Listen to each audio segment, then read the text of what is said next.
এক নাবালিকাকে ধর্ষণের অভিযোগের ঘটনায় রফিকুল ইসলাম নামে এক তৃণমূল কর্মীকে দোষী সাব্যস্ত করল মালদা জেলা আদালত।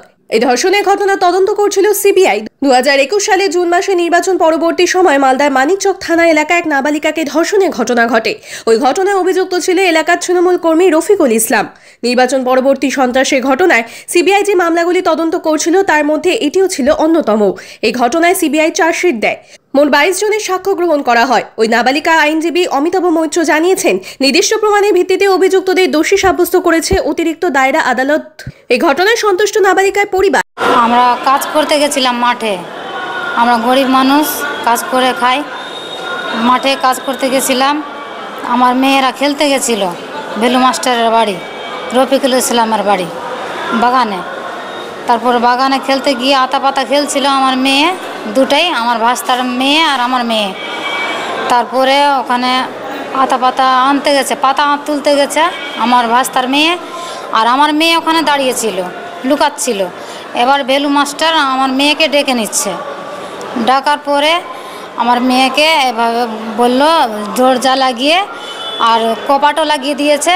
তারপরে প্যান্ট খুলে জামা খুলে আমার মেয়েকে ধর্ষণ করেছে। ওই আমরা ভোটে জিতলাম তো, তার জন্য ওরা তৃণমূল করছিল আর আমরা বিজেপি করি। ওরা আমাদের উপরে খাপা হয়েছিল, ভাটকা ফুটাচ্ছিল, ওরা খুব অত্যাচার করছিল আমাদের জন্য। আর এই ঘটনা জুড়ে শুরু হয়েছে শাসক বিরোধী চাপানুতর। সন্ত্রাস শব্দটাতে আমার আপত্তি আছে, কারণ এই বাংলাকে দখল করবার জন্য প্রধানমন্ত্রী নরেন্দ্র মোদী এবং স্বরাষ্ট্রমন্ত্রী অমিত শাহজি এমন একটা হাবভাব করছিলেন, সকালে একবার বিকেলে একবার এসে, যে তারা যেন বাংলাটাকে দখলই করে নিলেন। কিন্তু বাংলার মানুষ তাদের মুখে ঝামা ঘষে রায় দিয়েছে কন্যাশ্রীর পক্ষে, যুবশ্রীর পক্ষে, লক্ষ্মীর ভাণ্ডারের পক্ষে।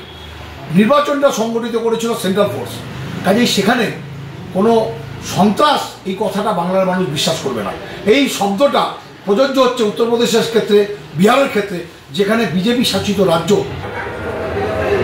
2021 সালের যে বিধানসভা নির্বাচন এবং সেই নির্বাচনের পরে যে পোস্টপোল ভায়োলেন্স হয়েছিল সারা পশ্চিমবঙ্গ জুড়ে, বিজেপির কর্মীদের উপরে বিভিন্ন রকমভাবে অত্যাচার, তাদের মহিলাদের রেপ, বাচ্চাদের কোনো তাদের ছাড়েনি, খুন, সন্ত্রাসের একটা যে বাতাবরণ, ঘরবাড়ি ছেড়ে থেকে বের করে দেওয়া ইত্যাদি যে একটা সন্ত্রাসের পরিবেশ তৈরি হয়েছিল, তার বিরুদ্ধে ভারতীয় জনতা পার্টি কোর্টে এবং মাঠে দুই দিকে তার আন্দোলন করেছিল।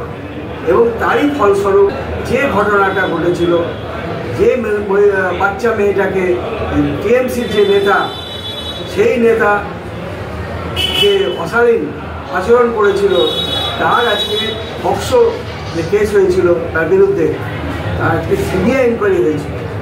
এবং এই পোস্টপোল ভায়োলেন্সের সিবিআই ইনকোয়ারি, সেই সিবিআই ইনকোয়ারি করার পর তাদের যে মনিটরিং টিম এবং তাদের যে সমস্ত তারা এভিডেন্স, সেই এভিডেন্স তারা কোর্টের কাছে রেখেছিলেন এবং কোর্টের কাছে রাখার পর সাক্ষী সাবুদের পর দুই পক্ষের সাক্ষী, সিবিআই এবং ডিফেন্স দুই পক্ষের সাক্ষী সাবুদের পর আজকে তার দোষী সাব্যস্ত হলো এবং আগামী পরশুদিন তার সাজা ঘোষণা হবে।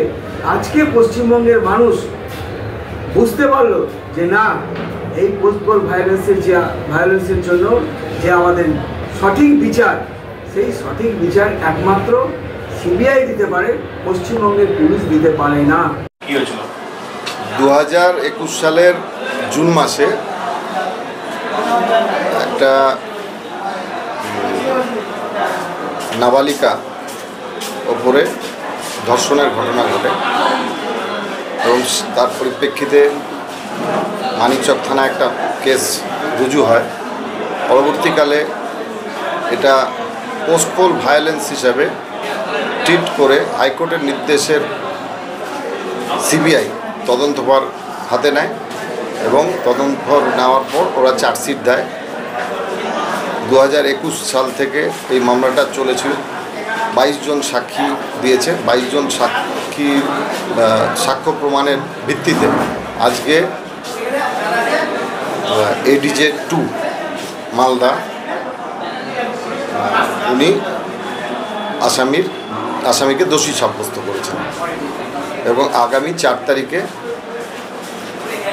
সেন্টেন্স কতটা হবে, কত মেয়াদটা কি হবে সেটা নির্ধারণ করবেন। মালদা থেকে বিশ্বজিৎ মণ্ডলের রিপোর্ট, গ্রাম বাংলা।